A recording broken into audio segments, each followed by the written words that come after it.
Bayangkan, tengah tidur lena dalam keheningan malam, bila kau buka mata, ada sesuatu terbungkus kain putih berdiri tepat di atas katil kau.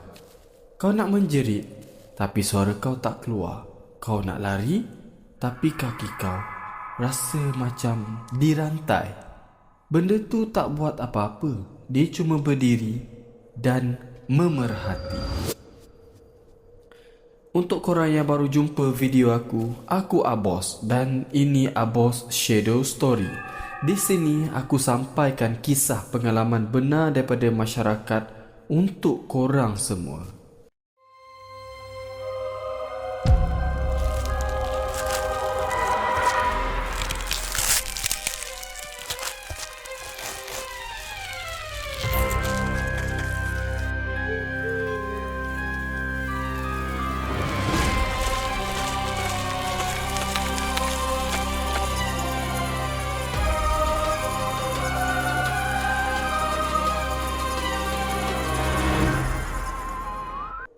Kisah malam ni cukup ikonik dan bagi aku sangat ngeri. Ia dikirimkan oleh seorang abang senior kita. Kita namakan dia sebagai Ahmad. Kejadian ini berlaku sekitar tahun 1990-an di sebuah kawasan kilang elektronik di negeri Melaka. Lokasi kilang ni memang besar dan sampai sekarang pun masih lagi beroperasi.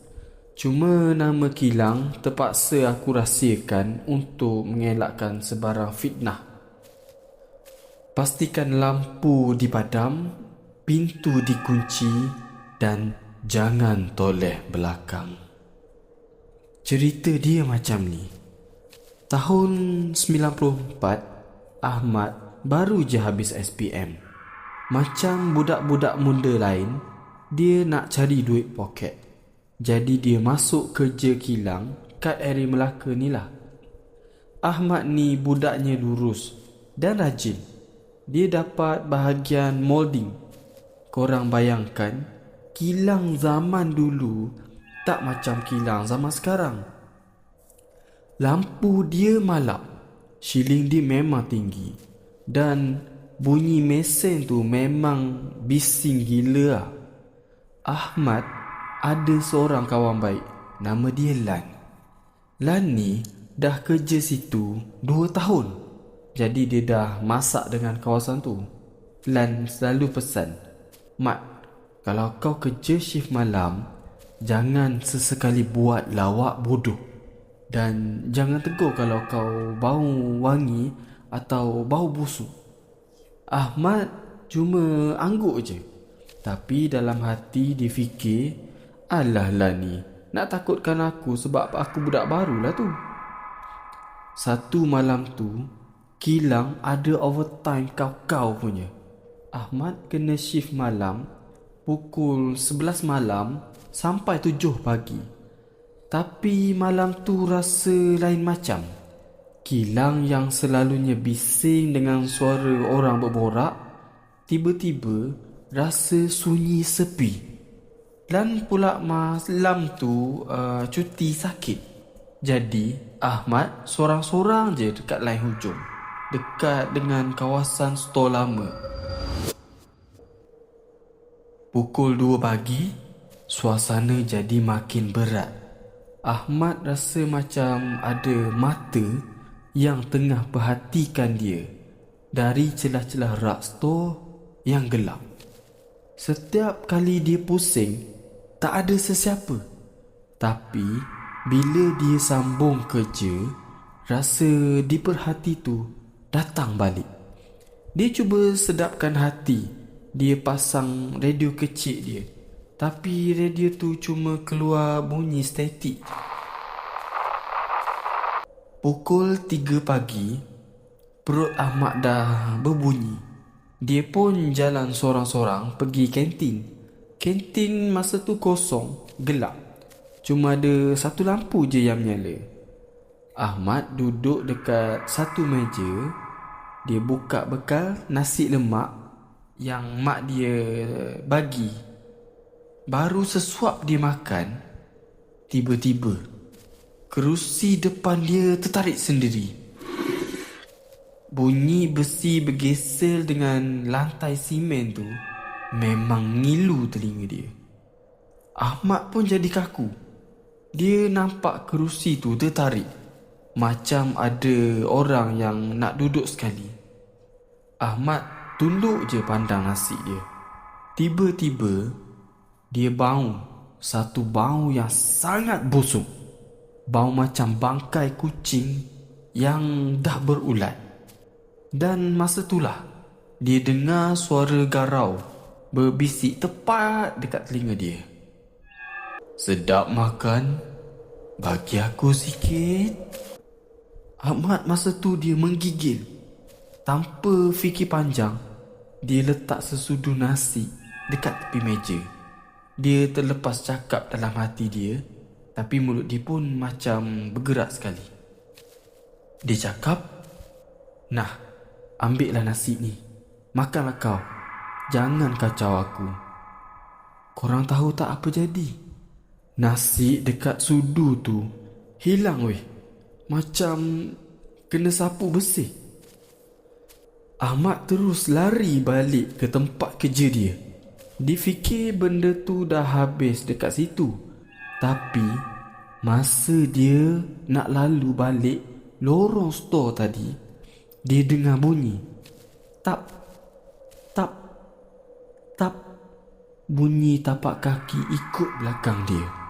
Ahmad jalan laju. Bunyi tu pun ikut sekali laju.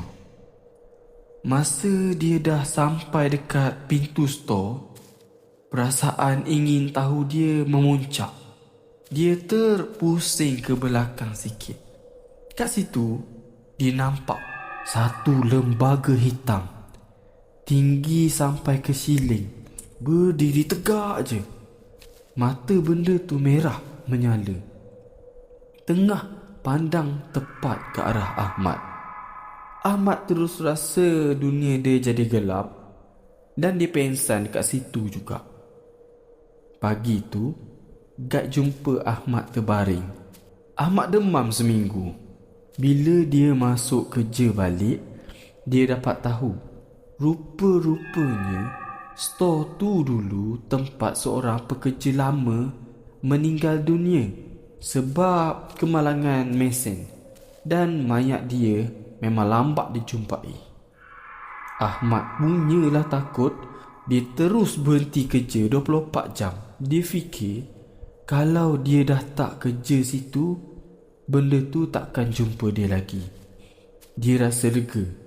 Tapi tu sebenarnya silap besar Ahmad. Sebab janji yang dia buat masa dekat kantin tu sebenarnya dah ikat dia dengan benda tu. Seminggu lepas berhenti, Ahmad duduk dekat rumah sewa dia. Malam tu hujan renyai-renyai. Ahmad tengah baring, baru je nak terlelap. Tiba-tiba dia bau busuk bangkai yang sama. Jantung dia dah mula berdegup laju ni. Dia dengar bunyi kain basah kena heret dekat lantai. Makin lama, makin dekat dengan pintu bilik dia. Lepas tu, pintu bilik dia terbuka sikit. Ahmad kaku. Lepas tu dia kena tindih. Inilah babak yang aku cerita dekat masa intro tadi. Dia paksa mata buka dan dekat hujung katil dia berdiri satu lembaga terbungkus kain putih yang kotor dengan tanah. Benda tu tunduk perlahan-perlahan sampai muka hitam dia dekat dengan muka Ahmad. Lepas tu dia bisik, "Mana nasi aku?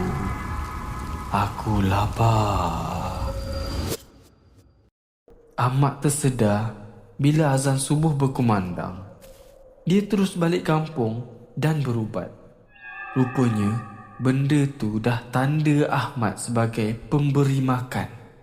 Sampai sekarang Ahmad masih trauma. Jadi korang, pengajaran dia, jaga mulut. Jangan sesekali buat janji dekat tempat orang. Sekali dia tanda kau, dia akan ikut sampai ke dalam selimut. Korang ada cerita macam Ahmad? Ceritakan dekat komen. Aku Abos. Jangan biar bayang-bayang korang berjalan sendiri. Kita jumpa lagi. Assalamualaikum.